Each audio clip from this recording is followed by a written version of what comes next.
ادامه گفتارهای رادیوی فرهنگ.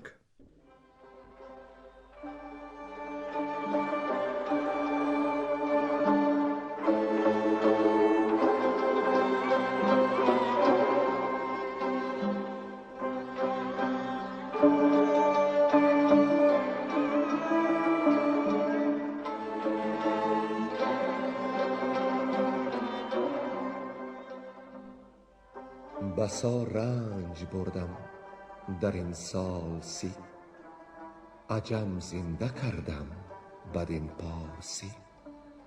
بسا رنج بردم در این سال سی، عجم زنده کردم بدین پارسی.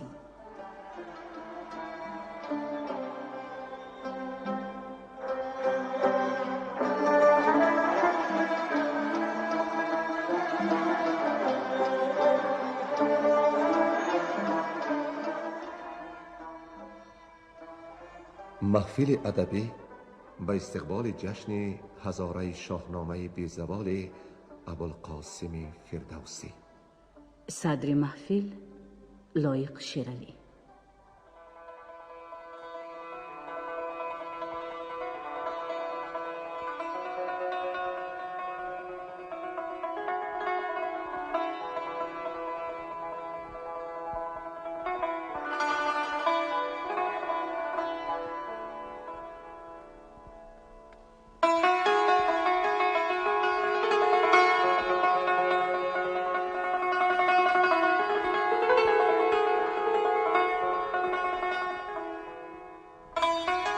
شنوندگان ارجمند ما یاد دارند که در گفتار سابق به جای رسیدیم که شب توس سیاوش را به خواب دید که می گفت از گودرزیان غمگین مشو، تو در کارزار پیروز خواهی شد. پس توس به لشکرگاه آمد و گفت چون گرداگرد ما لشکر است، شبگیر همه دامن کوه را لشکر کشید. در این فاصله افراسیاب خاقان و کاموس را با لشکری فراوان به یاری پیران فرستاد. پیران گوی مرده بود از نو زنده شد و بانگ زد که همه ایرانیان را پا و گردن و بند یا سرشان را بریده نزد افراسیاب خواهد فرستاد تا به جایی که بر و بوم ایران بر جای نماند. خاقان چین با پیران چند روز با کام دل می خوردند. دل توس و گودرز از لشکری فراوان ترکان پرشتاب و پربیم شد، اما گیو آنها را تسلی می داد که چون رستم بیاید همه بدی ها سرآید.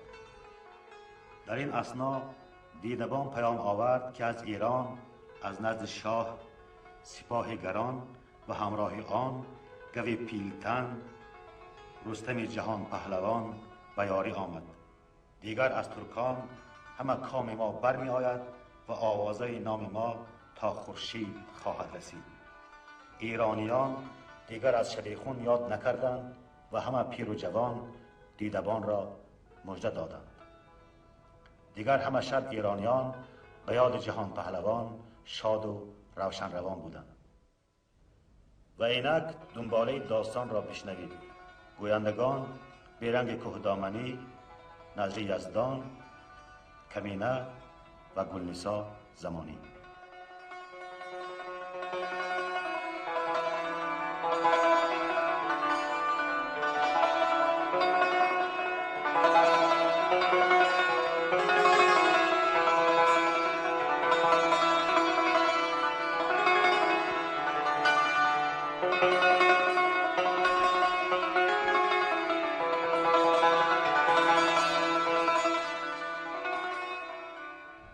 رفتن خاقان چین به دیدن لشکر ایران.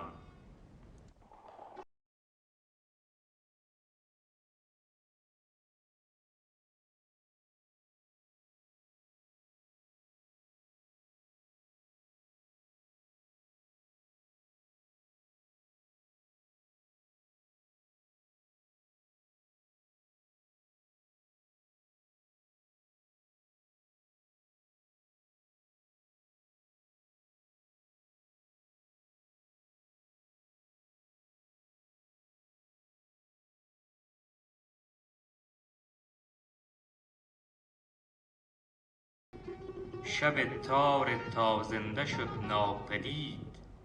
یکی انجمن کرد خاقان چین، بزرگان و گردان توران زمین. و پیران چنین گفت که امروز جنگ، نسازیم و روزی بباید درنگ. یکی تا سرافراز گردن کشان، ابا این سواران مردم کشان. برآساید از رنج راه دراز، هم از تاختن در نشیب و فراز. ببینم که ایرانیان بر چه اند، بدین رزمگاه اندرون با که اند. چنین گفت پیران که خاقان چین، خردمند شاه است با آفرین. بران راند امروز کش دل هواست، که او بر سپه سر به سر پادشاست. خروشیدن آمد ز پرده سرای، همان ناله کوس با کرنای. ز پیلان نهادند بر 5 تخت، سراسر ز دیبای چینیش رخت. زبرجد نشانده به تخت اندرون، ز دیبای زربفت پیروزه گون. به زرین ستام و جناح پلنگ، به زرین درای و جرسها و زنگ. ز افسر سر پیلبان پرنگار، همه پاک با طوق و با گوشوار. هوا شد ز بس پرنیانی درفش، چو بازار چین زرد و سرخ و بنفش. سپاهی برفتند در آن دشت رزم، کز ایشان همه آرزو خواست بزم. زمین شد به کردار چشم خروس، ز بس رنگ و آرایش و نای و کوس. برفتند شاهان و لشکر ز جای، هوا پر شد از ناله کرنای. سنانها درخشان و جوشان سپاه، شده روی هامون ز لشکر سیاه. چو از دور طوس سپهبد بدید، سپه آنچه بودش رده برکشید. ببستند گردان ایران میان، بیاورد گیو اختر کاویان. ز آوردگه تا سر تیغ کوه، از ایران سپه بد گروها گروه. چو کاموس و منشور و خاقان چین، چو بیورد و چون شنگل پیش بین. نظاره به کوه هماون شدن، نه بر آرزو پیش دشمن شدن. چو از دور خاقان چین بنگرید، خروش سواران ایران شنید. پسند آمدش گفت اینت سپاه، سواران مردافگن و رزمخواه. سپهدار پیران دگرگونه گفت، هنرهای مردان نشاید نهفت. سپهبد سر چاه پوشد به خار، برو اسب تازد به روز شکار. از آن به که بر خیره روز نبرد، هنرهای دشمن کند زیر گرد. ندیدم سواران و گردن کشان، به گردی و مردانگی زین نشان. بدو گفت پیران کز اندک سپاه، نگیرند یاد اندرین رزمگاه. و پیران چنین گفت خاقان چین، که اکنون چه سازیم بر دشت کین. بدو گفت پیران که راه دراز، سپردی و دیدی نشیب و فراز. بمان تا 3 روز اندرین رزمگاه، بباشیم و آسوده گردد سپاه. سپه را کنم زین سپس بر 2 نیم، سر آمد کنون روز پیکار و بیم. بتازند شبگیر تا نیم روز، نبرد سواران گیتی فروز. به ژوپین و خنجر به گرز و سنان همی رزم جویند با بدگمان. دگر نیمه روز دگر هم گروه بکوشند تا شب برآید ز کوه. شب تیره آسودگان را به جنگ برم تا بر ایشان شود کار تنگ. نمانیم کارام گیرند هیچ سواران ما با شتاب و بسیج. چنین گفت کاموس که این رای نیست بدین مولش اندر مرا پای نیست. بدین مایه مردم بدین گونه جنگ چرا جست باید به چندین درنگ. بسازیم و یک باره جنگ آوریم بر ایشان در و کوه تنگ آوریم. به ایران گذاریم از ایدر سپاه نمانیم تخت و نه تاج و نه شاه. برو بوم یک باره و ایران کنیم به کام دل ایران و شیران کنیم.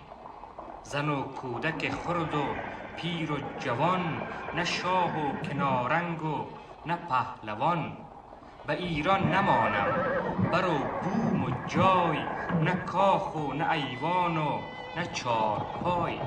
به بد روز چندین چه باید گذاشت غم و درد بیهوده تیمار داشت.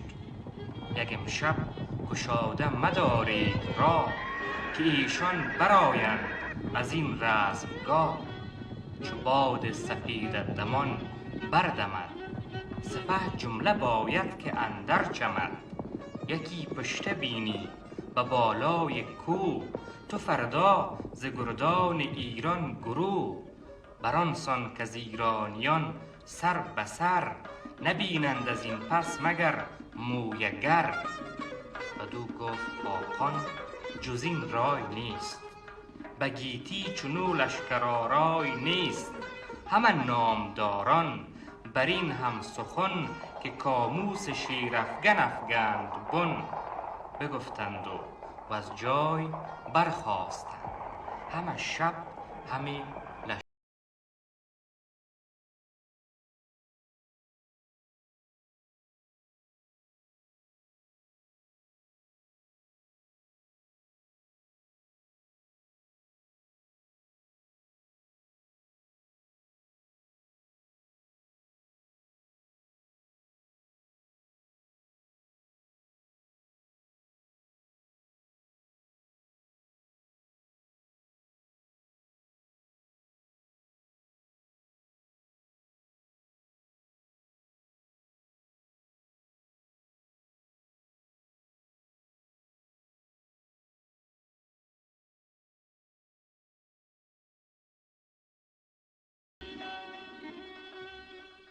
رسیدن فریبرز به کوه هماوند.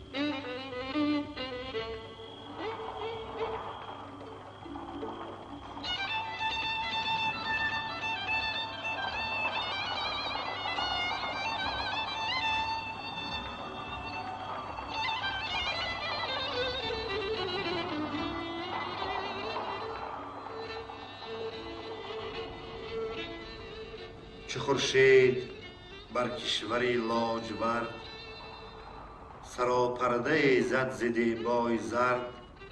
خروش بلند آمد از دیدگاه به گودرز که پهلوانی سپاه. سپاه آمد و راه نزدیک شد ز گرد سپه روز تاریک شد. بجنبید گودرز از جای خویش بیاورد پوینده بالای خویش. سوی گرد تاریک بنهاد روی همی شد خلیده دل و راه جوی. بیامد چون نزدیک ایشان رسید درفشی سپهبد فریبرز دید که او بود از ایران سپه پیش رو، پسندیده و خیش و سالار نو. پیاده شد از اسب گودرز پیر، همه لشکر افروزی دانش پذیر. گرفتند مر یک دیگر در کنار، ببارید گودرز خون بر کنار. فریبرز گفت ای سپهدار پیر، همیشه به جنگ اندرون ناگزیر.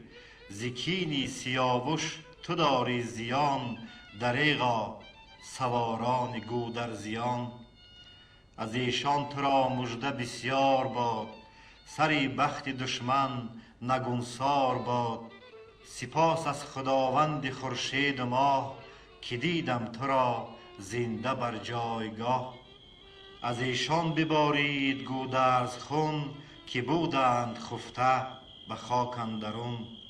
بدو گفت بینگر که از بخت بد، همه هر زمان بر سرم بد رسد. از این جنگ پور و نبیره نماند، سپاه و درفش و تبیره نماند. فراموش شدم کار این کارزار، کنون است رزم و کنون است کار. سپاه است چندان بران دشت و راه، که زیشان زمین گشته چون پر زاغ.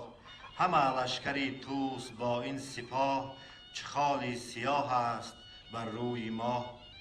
ز چین و ز سخلاب و از هند و روم، ز ویرانه گیتی و آباد بوم. همانا نمانده است یک جانور، که بر جنگ ما بر نبسته کمر. کنون تا نگویی که رستم کجاست، ز غمها نگردد مرا پشت راست.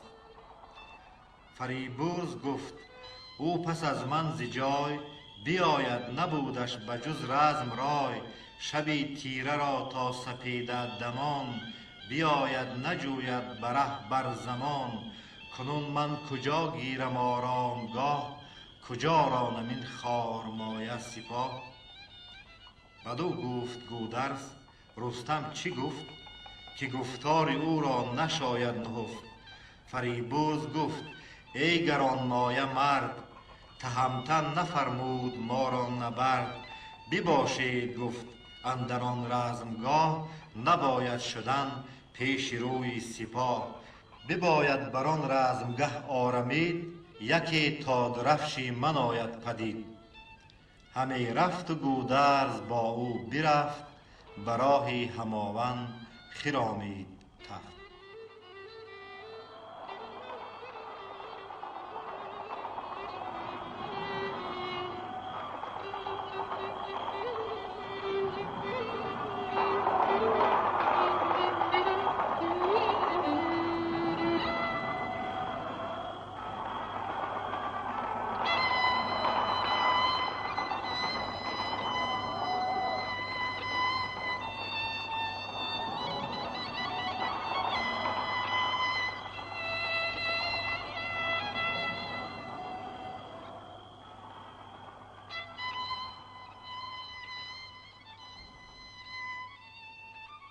رای زدن پیران به خاقان چین.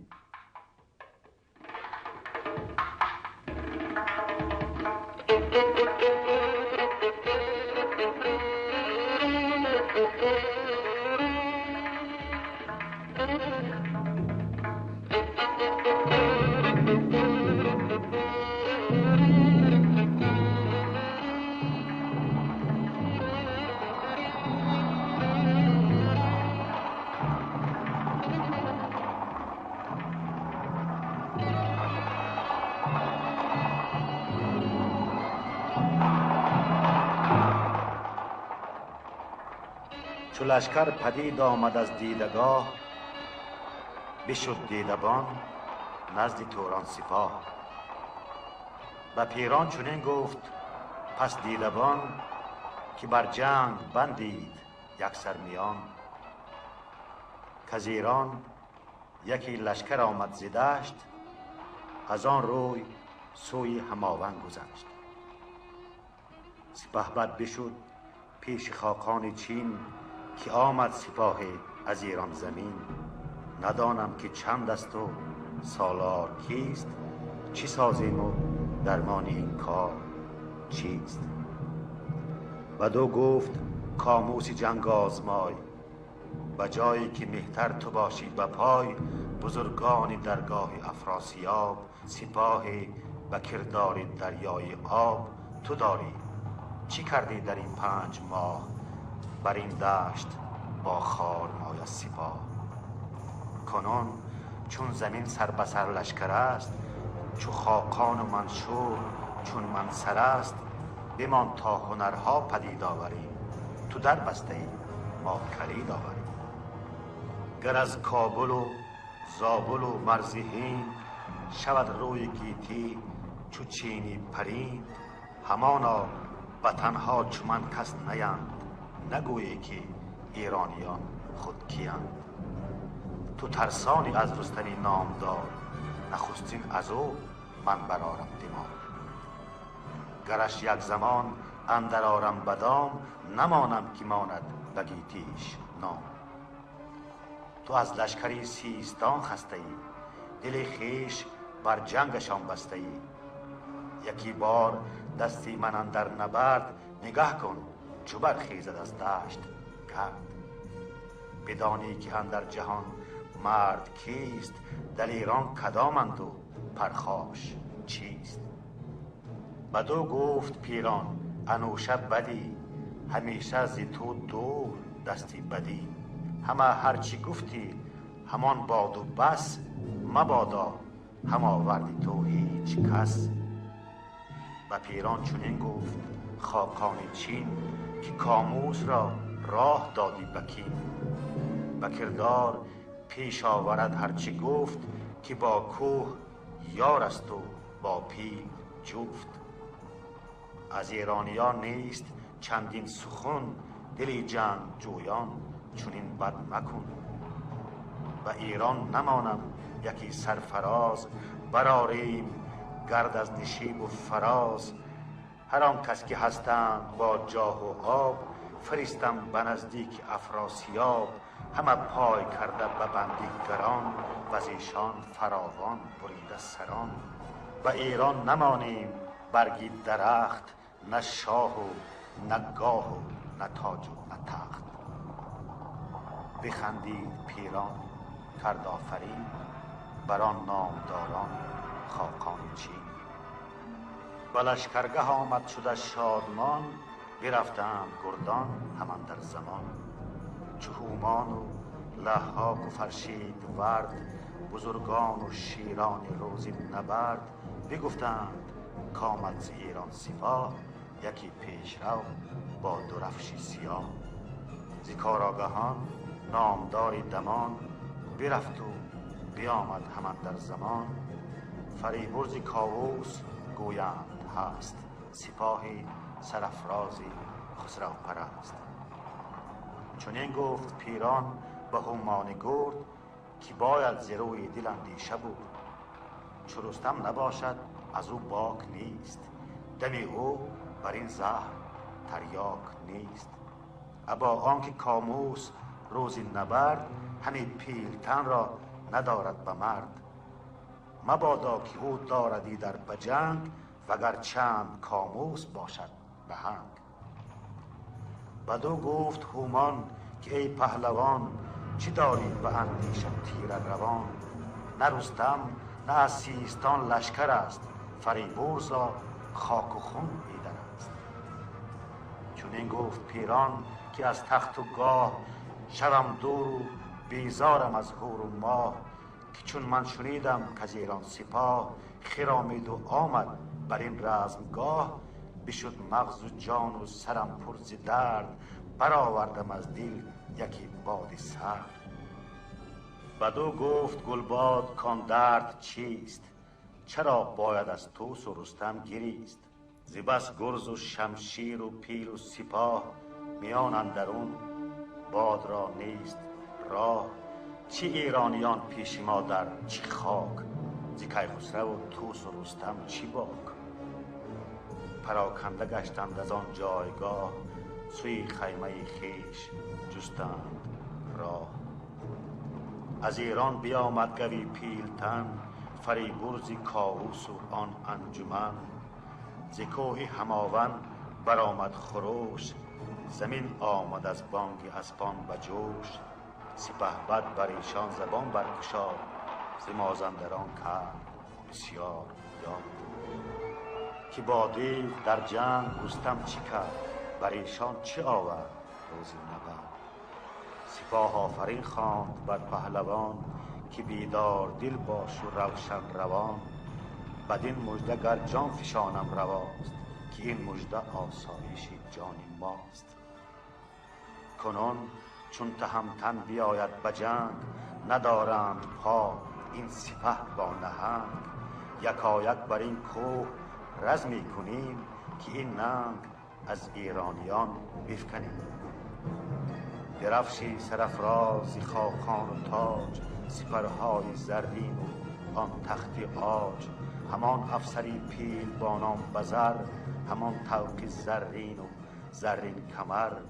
همان زنگ زرین و زرین جرس، که اندر جهان آن ندیده است کس. همان چتر کز دوم طاووسی نر، بر او بافته چند گونه گهر. جز این نیز چندان به چنگ آوریم، چو جان را بکوشیم و جنگ آوریم. به لشکر چنین گفت بیدار طوس، که هم با هراسیم و هم با فسوس. همه دامن کوه پر لشکر است، سری نامداران به دام اندر است. چو رستم بیاید نکوهش کند، مگر کین سخن را پژوهش کند. که چون مرغ پربسته بودی بدام، همه کار ناکام و پیکار خام. سپهبد همان بود و لشکر همان، کسی را ندیدم ز گردان دمان. یکی حمله سازیم چون شیر نر، شوند از بن کوه زان سو مگر. سپه گفت کین برتری خود مجوی، سخن زین نشان هیچ گونه مگوی. از این کوه کس پیشتر نگذرد، مگر رستم این رزمگه بنگرد. بباشیم بر پیش یزدان به پای، که اوی است بر نیکویی رهنمای. به فرمانی دارنده هور و ماه، تهمتن بیاید بر این رزمگاه. چی داری نژند اختر خویش را، درم بخش و دینار درویش را. به شادی ز گردان ایران گروه، خروشیدن آمد ز بالای کوه. برفتند شادان سوی جای خویش، همه شب همی بود بارای خویش.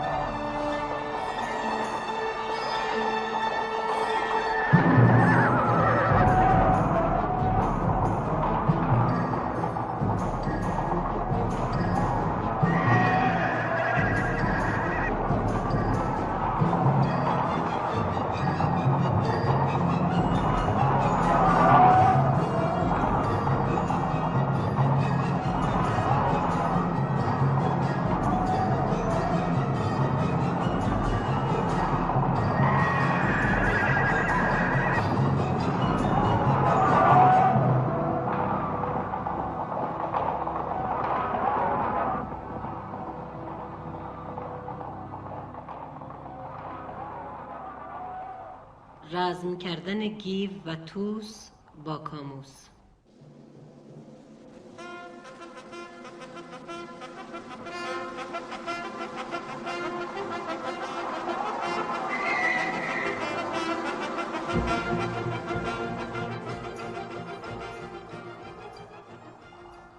چو خورشید زد پنجه بر پشت گاو، ز هامون برآمد خروش چکاو.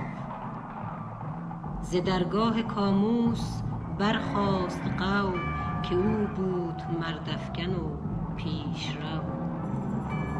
سپاه انجمن کرد و جوشن بداد، دلش پر ز رزم و سرش پر ز باد.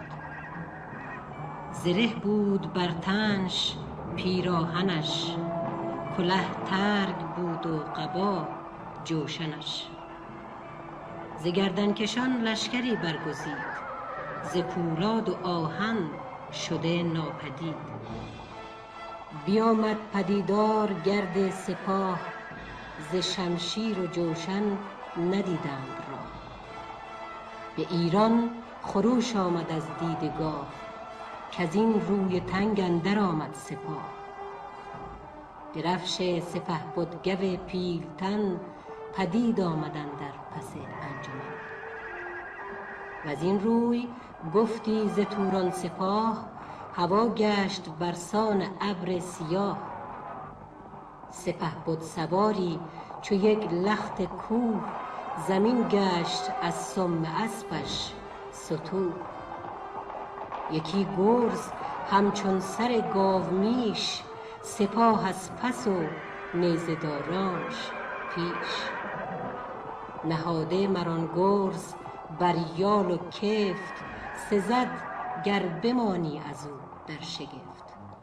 وز این روی ایران سپهدار طوس، به ابر اندر آورد آوای کوس. خروشیدن دیدبان پهلوان چو بشنید، شد شاد و روشن روان. ز نزدیک گودرز کشواد تفت، سواری به نزد فریبرز رفت. که توران سپه سوی جنگ آمدند، رده برکشیدند و تنگ آمدند. نباید که انبوه بر ما زنند، پراکنده ما را ز بن برکنند. چنان کن که از گوهر تو سزاست، که تو مهتری و پدر پادشاست. که گرد تهمتن برآمد ز راه، همکنون بیاید بر این رزمگاه.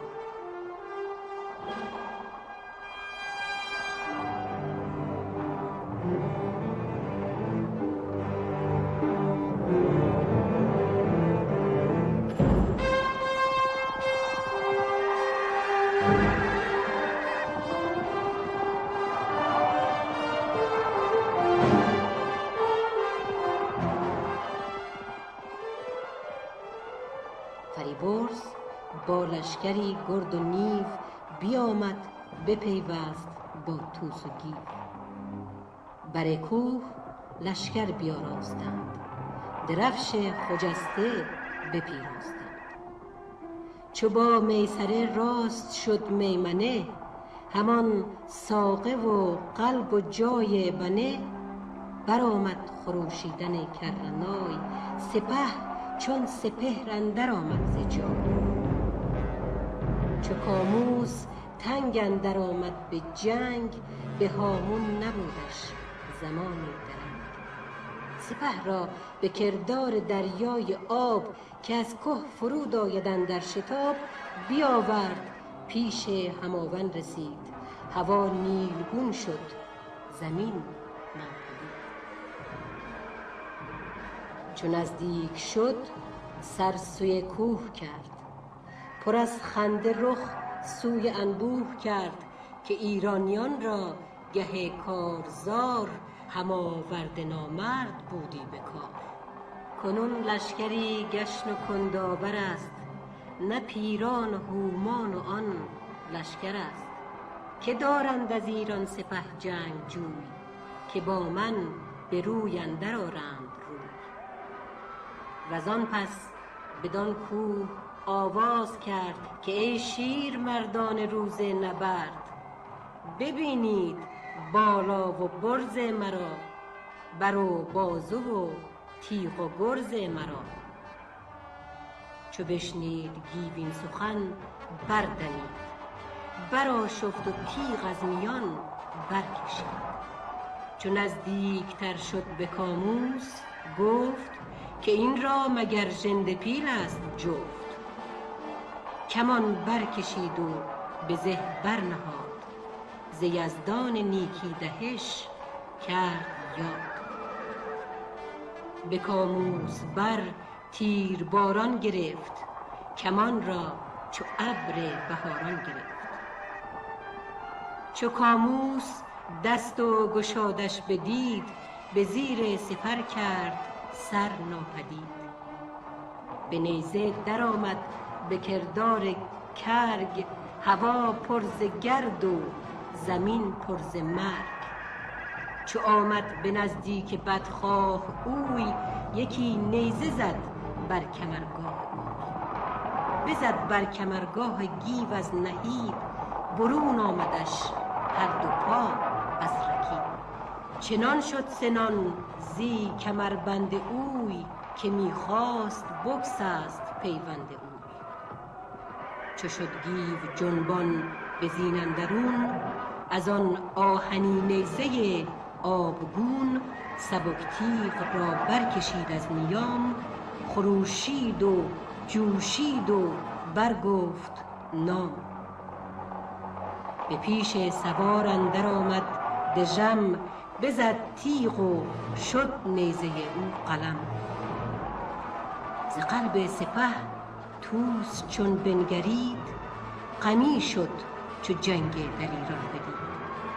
بدانست کان مرد کاموس نیست، چنان نیزه ور مرد جز طوس نیست. خروشان برآمد ز قلب سپاه، به یاری بر گیو شد کینه خواه. عنان را بپیچید کاموس تنگ، میان دو گرد اندر آمد به جنگ. بزد تیغ بر گردن اسپ طوس، که شد روی سالار چون آبنوس. بیفتاد اسپ و بجست آن دلیر، بایستاد بر سان غرنده شیر. به نیزه پیاده به آوردگاه، همی گشت با او به پیش سپاه.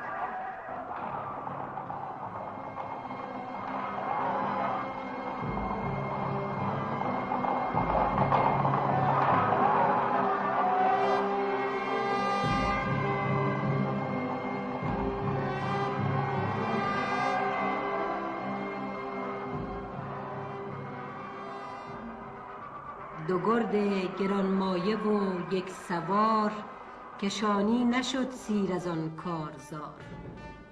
بر این گونه تا تیره شد جای هور، همی بود بر دشت هر گونه شور.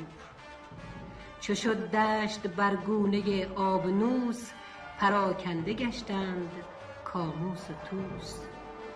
سوی خیمه رفتند هر دو گروه، یکی سوی دشت و یکی سوی کوه.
شما محفل ادبی را به استقبال جشن هزاره شاهنامه ابوالقاسم فردوسی شنیدید.